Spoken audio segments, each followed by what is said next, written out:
In this episode I will go down to Burg, Germany and some border shopping.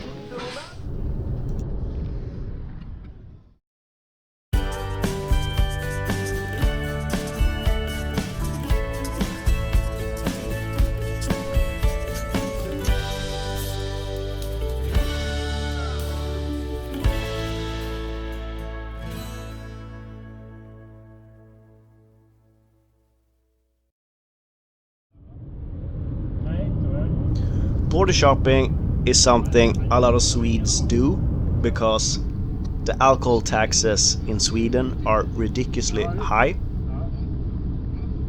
It's legal as long as you don't sell any alcohol. You buy it for yourself, for self-consumption. If you're having a great party or wedding or something, you can go down and buy a lot of alcohol and there's no problem as long as you give it away. The most important thing you have to think about is not to overload your vehicle. Well, how much cheaper is Germany compared to Sweden? In Sweden, you can find one can of beer, 33 centiliters, for €1, the cheapest ones. In Germany, you can buy one case of 24 beers for 7-8 euros, sometimes even 5 or 6 if they have some kind of campaign. So it's a lot cheaper, and they have all the Swedish brands and even more than we have back home in Sweden.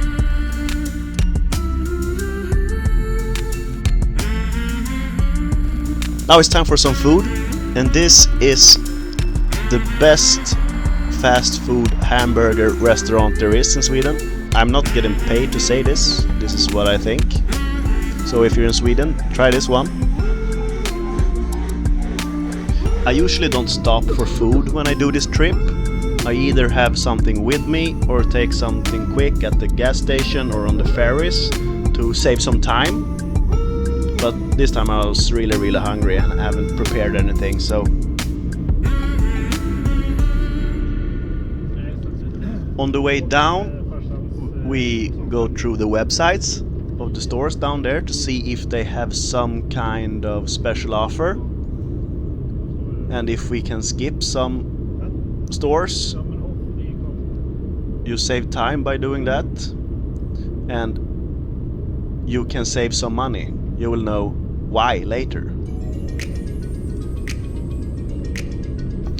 Best time of year to do this is autumn and spring because the temperature is the best. If it's too hot in the summer, the drinks can get bad, like beer and cider and stuff, and if it's in the middle of the winter it can freeze actually, and that's not good.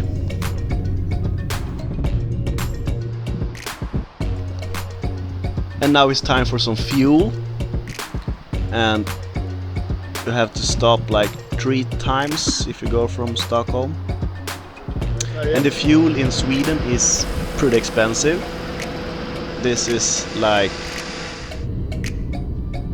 1.7 euros a liter or $6 a gallon approximately.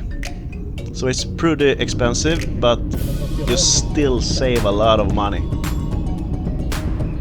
And here and now is the graveyard shift, and this is the hard bit if you have worked all day and going down to Germany for some border shopping.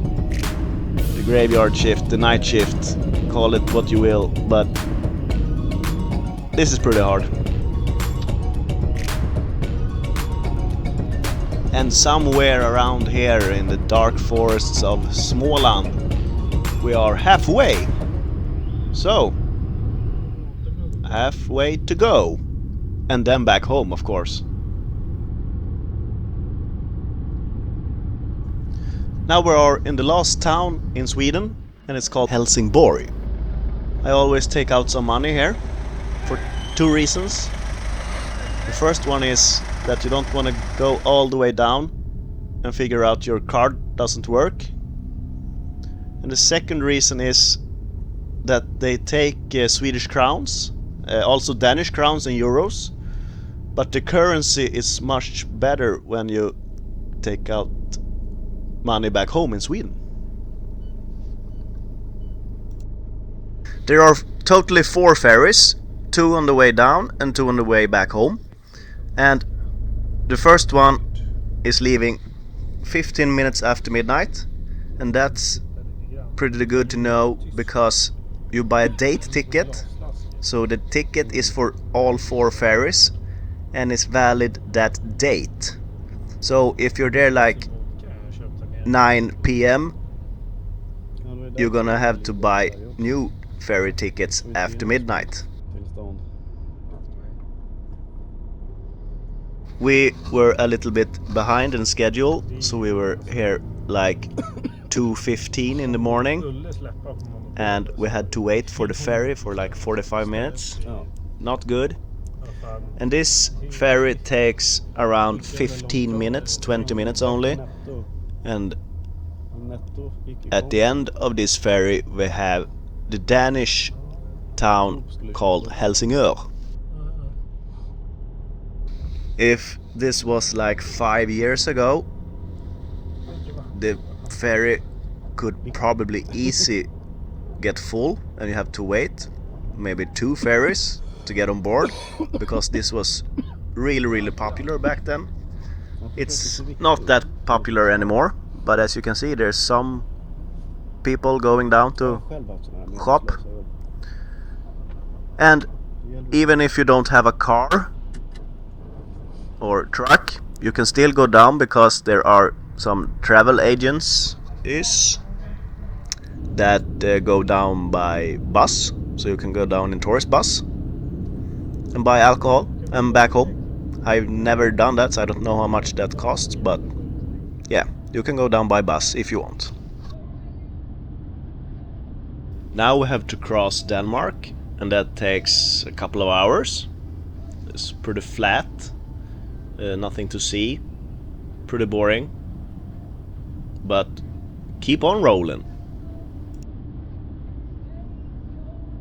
And in Denmark we stopped for a power nap, so we lost an hour or maybe 1 hour and a half, I don't remember, but that's not good. I usually don't take power naps as well, but both of the drivers had been working all day, so we were a little bit tired.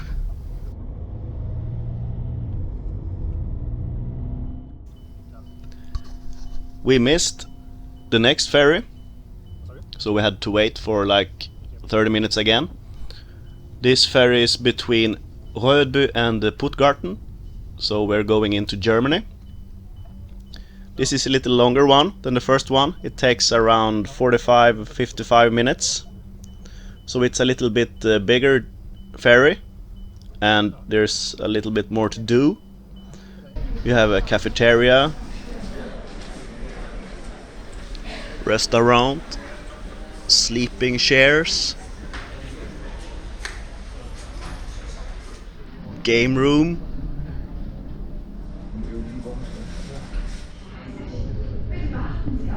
oh, and they also have tax-free. I don't know why, because we're going down to buy tax-free, but anyhow, they have.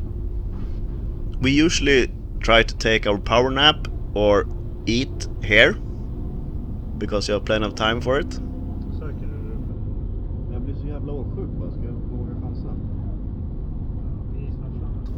So, now we are in Germany, and now the fun begins.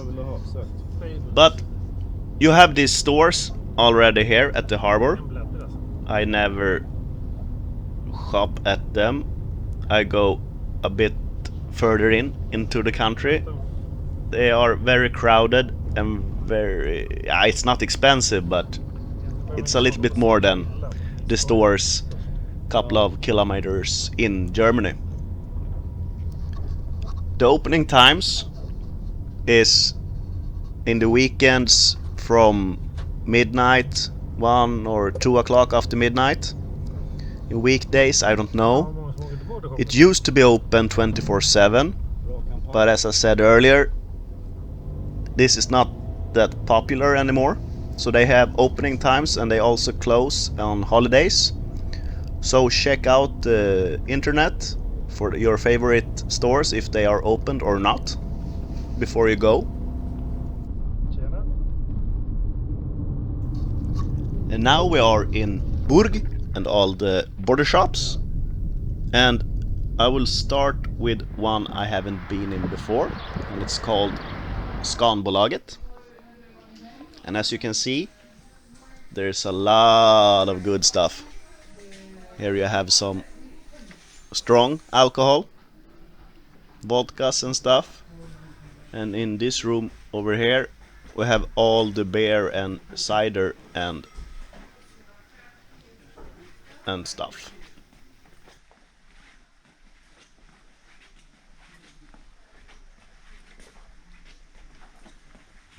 Second stop we did was on Calles, or maybe it's Spanish, Calles?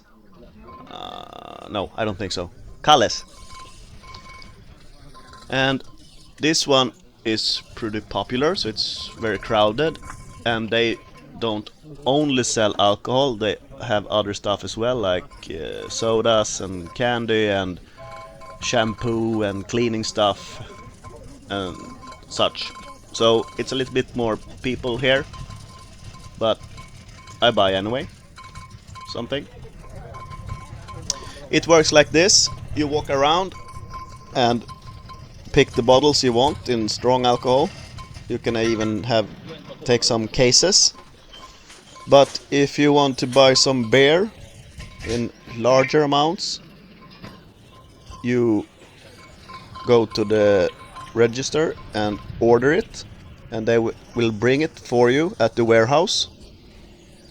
If you're gonna buy like 100 cases of beer, you just go to an employee and make an order, then go pay, and usually go around in the back or into another building, and they will bring it to you on a forklift. And this is what we got so far. Empty. The last stop is at Nielsen's, and that's one of my favorite ones, so I didn't film that much, but I shopped a lot, and this is what we got in this store. Then we had to a warehouse, Nielsen's warehouse, and picked up our beer that we ordered.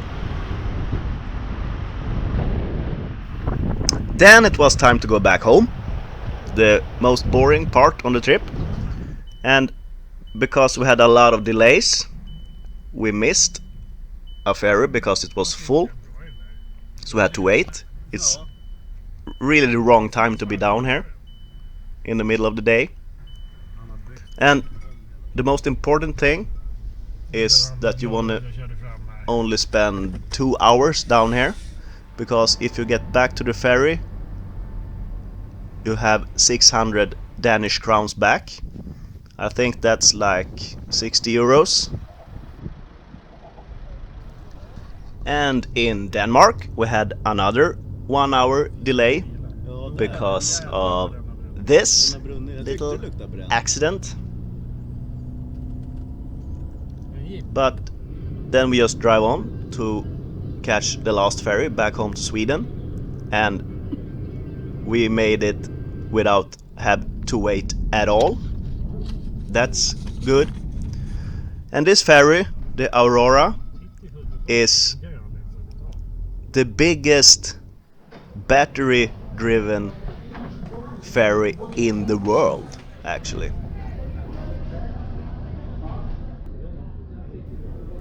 And it was now Saturday, so it was a little bit partying going on the ferry, as you can hear.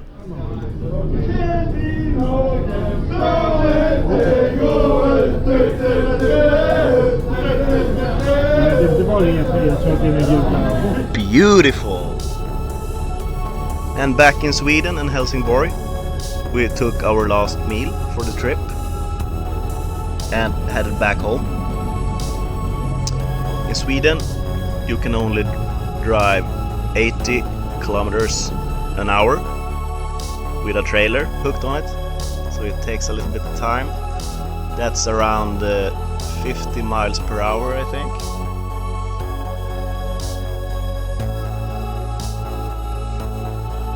I usually do this trip like once a year or every 15 months or something like that. It will cover all my alcohol consumption for over a year, and I save a lot of money. A lot of money. I usually try to take this trip in under 24 hours, or at least around 24 hours. That's possible to do, and you don't even have to stress about it to get under 24 hours. But this time there was a lot of delays, and that can happen to everyone, so I had to put it in the video as well. Well, I hope this has been learning for some of you, and for some of you who want to try the border shopping for the first time, go for it. This is my tips and tricks for you. Thank you.